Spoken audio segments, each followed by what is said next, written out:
Por la palabra de Dios fueron hechos los cielos y la tierra, y todo lo que existe, existe por el poder de su palabra. Es en esa seguridad y en esa necesidad que diariamente buscamos en las páginas de la Biblia encontrarnos con Dios y su palabra para ser reavivados. Hoy nos dedicamos al segundo capítulo del libro de Esther. Antes vamos a orar. Padre nuestro que estás en los cielos, pedimos que nos asistas con tu Espíritu al meditar en tu palabra. Lo agradecemos en el nombre de Jesús. Amén. Hoy nos dedicamos al capítulo 2 del libro de Esther. En este capítulo, Esther es proclamada reina. Dice el primer pasaje: después de estas cosas, sosegada ya la ira del rey Asuero, se acordó de Vasti de lo que ella había dicho y de la sentencia contra ella. Entonces dijeron los criados del rey: busquen para el rey jóvenes de buen parecer, nombra el rey personas en todas las provincias de su reino que lleven a todas las jóvenes vírgenes de buen parecer a Susa. Y bueno, eso le agradó al rey. Conforme a la costumbre y a la cultura de aquellos días, el rey seleccionaba entre lo que consideraban lo mejor de un grupo numeroso de postulantes. Y la joven que agradaba al rey reinaría en lugar de Vasti. Así que se hizo el trabajo. Dice el capítulo 2 que en Susa, en la residencia real, había un judío cuyo nombre era Mardoqueo, hijo de Jair, hijo de Cis, del linaje de Benjamín, el cual había sido deportado de Jerusalén con los cautivos que fueron llevados en la deportación que hizo Nabucodonosor, rey de Babilonia. Y dice versículo 7 que había criado a Hadasa, es decir, a Esther, y Esther era la hija de su tío, porque era huérfana. Aquella joven era de hermosa figura, de buen parecer, y cuando su padre y su madre murieron, Mardoqueo la adoptó como hija suya.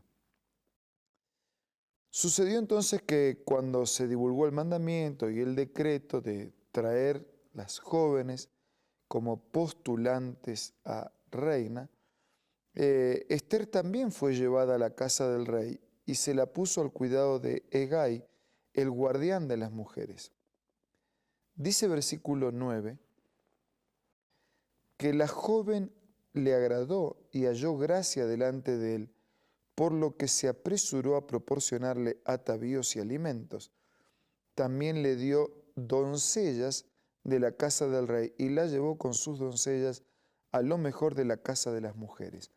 Es decir, que su actitud, su comportamiento, su forma de ser y también su apariencia fue conquistando la buena voluntad de quienes tenían que coordinar ese trabajo de postular la candidata a reina. El versículo 10 dice que Esther no declaró cuál era su pueblo ni su parentela, porque Mardoqueo le había mandado que no lo dijera, no sea que por los prejuicios ella quedara fuera de las oportunidades. En el versículo 11 dice que cada día Mardoqueo se paseaba delante del patio de la casa de las mujeres para ver cómo trataban a Esther y estar seguro de que estuviera siendo bien tratada. El proceso de preparación de las chicas, de las jóvenes, continúa conforme a la cultura y conforme a la legislación de aquel entonces. Después del tiempo indicado, cada una de las jóvenes se presentaba por turno ante el rey Asuero. Dice el versículo 15 que cuando llegó el turno de presentarse ante el rey, Ester, hija de Abijail, tío de Mardoqueo, quien la había tomado por hija, ninguna cosa pidió, sino que le indicó a Ejai, que era eunuco del rey y guardián de las mujeres. Ester se ganaba el favor de todos los que la veían, insisto, no solo por su apariencia física, sino por su comportamiento, por su actitud, por el brillo de sus ojos, por su forma de ser. Fue pues Ester llevada ante el rey Asuero al palacio y dice que ella fue la seleccionada entre todas. El versículo 17 expresa: el rey amó a Ester más que a todas las otras mujeres, halló más gracia, benevolencia que todas las demás vírgenes delante del rey, quien puso la corona real sobre su cabeza y la hizo reina en lugar de Vasti. Ofreció luego el rey un gran banquete en honor de Ester a todos sus príncipes y siervos. Rebajó los tributos a las provincias y repartió mercedes conforme a la generosidad real. Qué importante tiene que haber sido para Ester, podríamos decir, que enfrentó adversidades en la vida al quedar huérfana, podríamos decir despreciada por sus raíces, pero qué importante tiene que haber sido para ella sentir que no estaba sola, que alguien estaba cuidando de su vida y dirigiendo sus pasos, porque tenían un proyecto especial para ella. Qué importante tiene que haber sido para Ester, aquella humilde sierva, transformada en reina, sentir que aún en medio de las adversidades podía contar con la ayuda, con la presencia, con la bendición de Dios. Desde el versículo 19 en adelante se nos cuenta que Mardoqueo percibe una conspiración contra el rey y entonces transmite su mensaje para evitar los daños del rey. Dice que Mardoqueo estaba sentado a la puerta. Ester, según le había mandado a Mardoqueo, no había revelado su nación ni su pueblo. Ester seguía los consejos de Mardoqueo por ese vínculo de afecto que había entre ellos.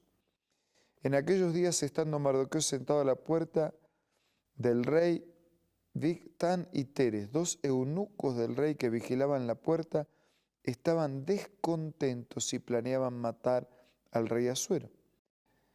Cuando Mardoqueo se dio cuenta de esto, le avisó a la reina Ester. Ester lo dijo en nombre de Mardoqueo. Se hizo la investigación del asunto y resultó verdadero. Por lo tanto, aquellos dos eunucos terminaron muertos, ya que planeaban la muerte del rey. Yo cuento este incidente en relación a Mardoqueo.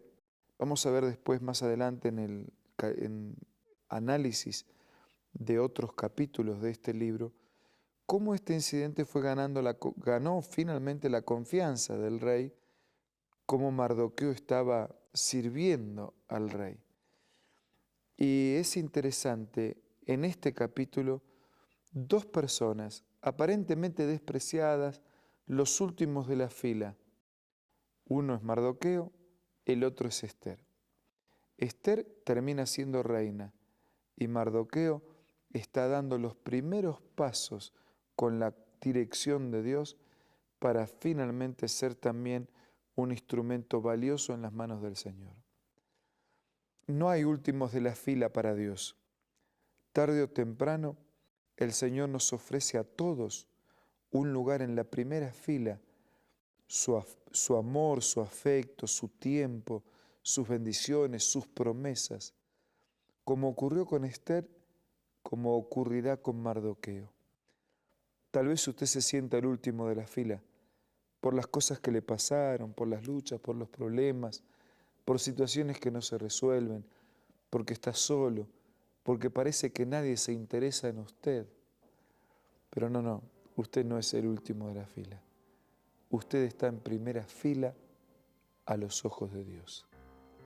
Agradézcale a Dios entonces que así como con Esther y Mardoqueo, Dios tiene un plan de oro para su vida. Dígale gracias en la oración.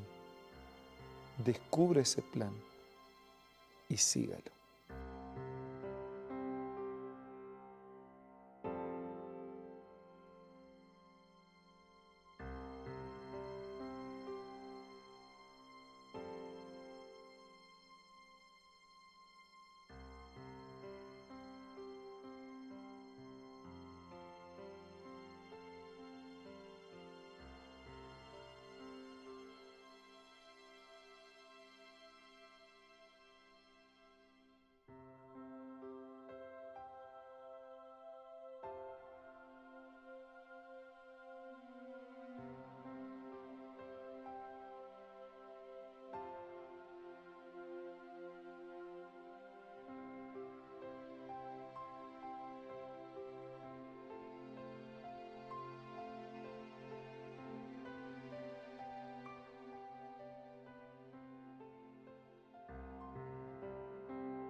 Padre nuestro que estás en los cielos, gracias, porque como con Esther y Mardoqueo, tú tienes un plan de bendición para todos nosotros. Ayúdanos a sintonizar contigo para que tus planes se cumplan, para nuestra felicidad, para el propósito de nuestra vida y para nuestro destino de eternidad. Bendice a todos nuestros amigos, te lo pido y te lo agradezco en el nombre de Jesús. Amén.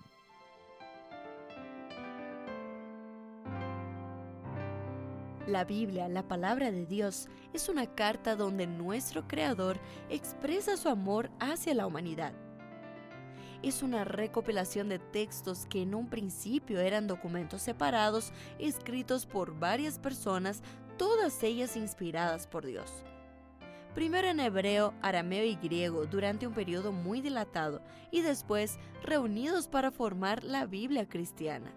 Está dividida en dos grandes secciones, el Antiguo Testamento con 39 libros y el Nuevo Testamento con 27. En la Biblia se desarrolla la historia de la salvación de Dios al hombre. En toda ella hay una línea conectora que une todo, Jesucristo. Es el personaje principal de la Biblia y el cual trae la revelación definitiva de Dios. Es considerada también el manual de nuestro fabricante. Es vital tener este ejemplar en casa y descubrir su valioso mensaje. Busca también en tu App Store o Play Store y encontrarás varias opciones. No olvides descargar también el aplicativo Reavivados por su palabra y sigue la secuencia de su lectura. La Biblia es la palabra de Dios. Muchas gracias por acompañarnos mañana tras mañana. Nos reencontramos mañana para seguir siendo reavivados por su palabra.